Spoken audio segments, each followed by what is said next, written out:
السلام عليكم ورحمة الله وبركاته. أهلا وسهلا فيكم جميعا، وأهلا وسهلا بكل متابع جديد انضم لقناتي. وصفة اليوم نوع من الحلويات اللذيذة السهلة سريعة كتير لرمضان، من ألذ وأشهى أنواع الحلويات اللي ممكن تجهزوها بنصف ساعة، وبإمكانكم تفرزوها بالفريزر. من أسهل وأشهى أنواع الحلويات الكنافة أو كب كيك الكنافة، لذيذ كتير. بتمنى تتابعوا الفيديو من البداية حتى النهاية حتى تشوفوا الخطوات. نبدأ الفيديو بذكر الله والصلاة على رسول الله عليه الصلاة والسلام. وإذا أول مرة عم تتابعوني بتمنى تشتركوا بالقناة وتفعلوا زر الجرس حتى يصلكم كل جديد. ما تنسوا تشاركوا الفيديو مع أهلكم وأصدقائكم حتى تكبر القناة، ولا تنسوني بالضغط على زر اللايك فضلا وليس أمرا حتى يوصل الفيديو لأكبر عدد من المشاهدين. خلونا نبدأ الفيديو. بسم الله. ونبدأ بمكونات الوصفة. أول شي بيلزمنا الكنافة. اللي ما بيعرف الكنافة هاي هي. أنا عندي هون وزنها 400 جرام. بدي نصف لتر من الحليب. أنا بدي أضيف الكريمة السائلة، هاي كريمة الحلويات بإمكانكم تستغنوا عنها. طبعا رح يلزمني زرف فانيليا.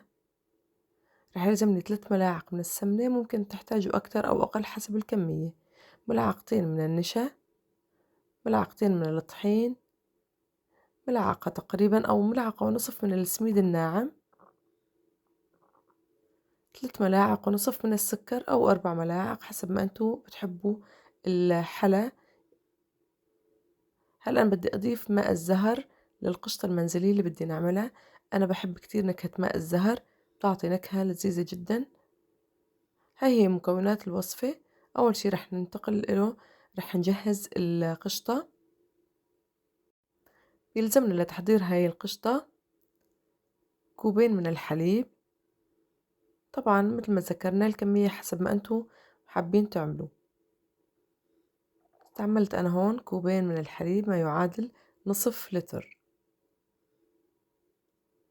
هلا بدنا نحط المكونات كلها مثل ما شايفين بالتدريج. رح أحط النشا ملعقتين، ملعقتين من الطحين. الطحين بيعطي طعمة كتير طيبة. السكر بإمكانكم تحطوا سكر أكتر أو أقل، هذا الشي بعود لذوقكم الشخصي، وبإمكانكم تستغنوا عن السكر بشكل نهائي بهاي النوع من أنواع القشطة. هلا بدي أنزل السميد الناعم ملعقة ونصف. بإمكانكم تخففوا من الطحين وتحطوا ملعقتين. هلا بدنا نروح على النار، بدنا نستمر بالتقليب لحتى ما تعلق معانا القشطة. هاي القشطة بإمكانكم تستعملوها لأكثر من أنواع الحلويات اللي هي مثل القطايف، مثل الشعيبيات، كتير أنواع، النابلسية. يعني بإمكانكم تحطوا هاي القشطة لأكثر من نوع من أنواع الحلويات. طبعا هي كتير سهلة واقتصادية.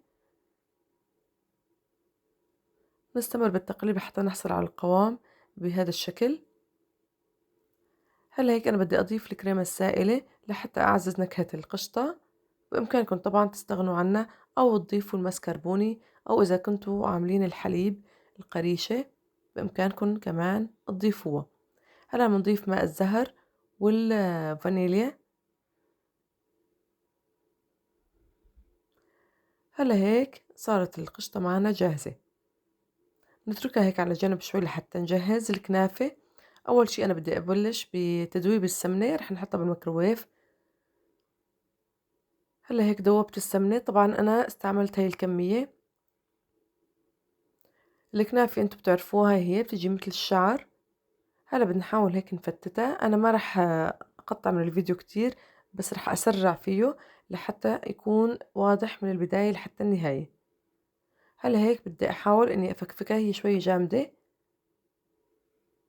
نحاول إنه نفكفك كل الكتل إذا كان في كتل. صراحة أنا شفتها شوي كميتها كبيرة ولبكتني، فشلت منها قسم حطيته على جنب.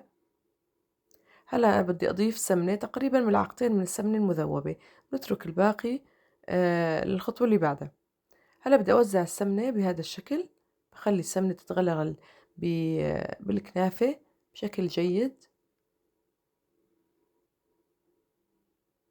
هلا هيك أنا وزعت السمنة وصارت كلها الكنافة بتشرب السمنة بشكل ممتاز. هلا أنا بدي أجيب قالب الكب كيك هذا. بإمكانكم تستعملوا الفناجين أو الكاسات إذا ما كان عندكم هذا القالب، بتشكلوه بزبدية صغيرة أو بالكاسة، وبعدين بتقلبوها وبتحطوها بالصينية. وإذا متوفر هذا القالب اعملوا بهذا القالب، عن جد رائع جدا وكتير سهلة وبسيطة، وتشكيلة يعني جديدة برمضان. هلا هيك أنا دهنت السمنة مثل ما شايفين. هلا بنوزع كمية من الكنافة بالأسفل. طبعا انتم مثل ما واضح معكم بالفيديو رح أشرح لكم قدر الاستطاعة، ولكن بتشوفوا الفيديو وبتفهموا الطريقة بشكل أفضل. نوزع هيك كمية، ما منكتر، تقريبا يعني إنه نغطي القالب. مثل ما ذكرت هي نوع الكنافة بإمكانكم تفرزوها بالفريزر بنفس الطريقة نفسها تماما. بإمكانكم تعملوها وتجهزوها وتحشوها وبعدين تحطوها بالفريزر، بتجمدوها من دون ما تخبزوها، أو بإمكانكم تخبزوها وكمان تفرزوها. هلا هيك أنا وزعت الكنافة الطبقة الأولى بس، ما كترت الكنافة بالطبقة الأولى مثل ما شايفين تماما.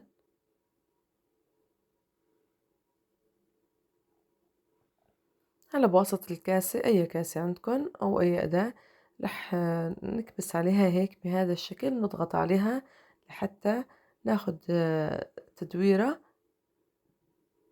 بحيث لما نحشيها بالقشطة ما تخرج القشطة من الكنافة أثناء الخبز. هلا هيك أنا ضغطتن كلياتن مثل ما واضح معكم. هلا بدي أنظف الحواف الأطراف هي كلها، بحاول إني أنظفها بهذا الشكل. صار معنا الطبقة الأولى صارت جاهزة. هلا لسهولة العمل بدي أعبي القشطة مثل ما شايفين بالكيس الحلواني أو بأي كيس عندكن، مو شرط يكون هذا الكيس موجود، كيس عادي بإمكانكن تعبوه وتنقبوا من الأسفل أو من الزاوية، ويطلع معاكن شكل أحلى وأسهل صراحة. هلا هيك بنقص الزاوية هاي وبنشتغل فيها. هلا بدي أوزع أنا القشطة مثل ما شايفين بهاي الطريقة. بنحط كمية معقولة ما بنكتر، لأنه هي القوالب هي يعني صراحة قطعة كتير صغيرة يعني مو كبيرة. تحلية خفيفة يعني، بإمكانكم تاكلوا قطعة وقطعتين وعن جد لذيذة جدا. هلا هيك بنضربها ضربة ضربتين لحتى شوي تتوزع القشطة. بنفس الطريقة بدنا نوزع الكنافة كمان. الطبقة الثالثة صار عنا الطبقة الأولى الكنافة، الطبقة الثانية القشطة، الطبقة الثالثة هي الكنافة. طبعا بنفس الطريقة بنحاول نحط كمية قليلة، ما بنكتر، وبنضغط ضغطة خفيفة، ما بنبالغ بالضغطة لحتى ما تطلع القشطة معنا. أنا حبيت هاي النوع من أنواع الكنافة بصراحة، لأن القطعة كتير يعني صغيرة وبتاكلوها بدون ما يأنبكم ضميركم إنه عم تاكلوا حلويات أو عم تاكلوا كتير سكريات.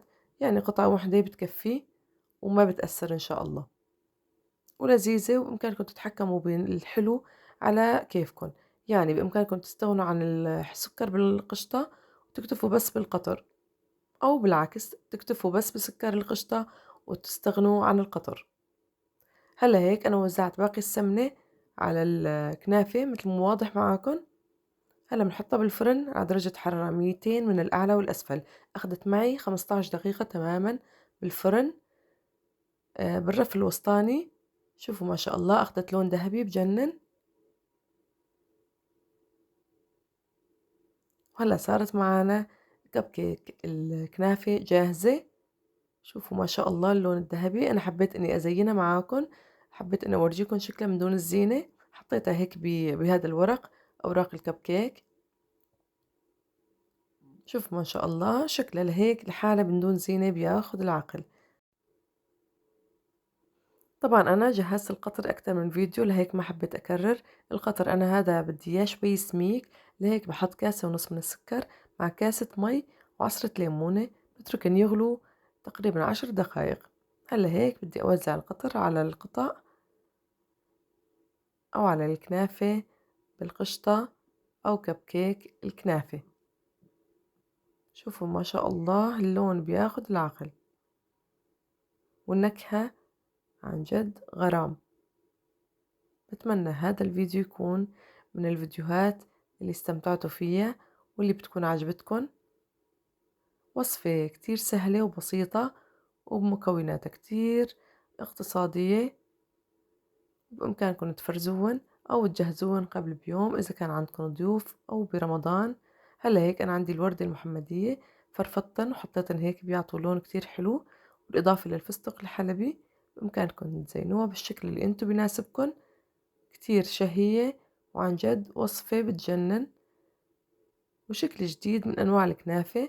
صراحة أنا كتير حبيته لهذا الشكل، يعني الأطفال بيفرحوا بالشي اللي بيكون جديد، ما بيحبوا الشكل التقليدي. يعني إذا بدي أضل أعمل الكنافة نفسها أنا أولادي ما بياكلوها، إذا بياكلوها مرة تاني مرة بيعودوا ببطلوا ياكلوها.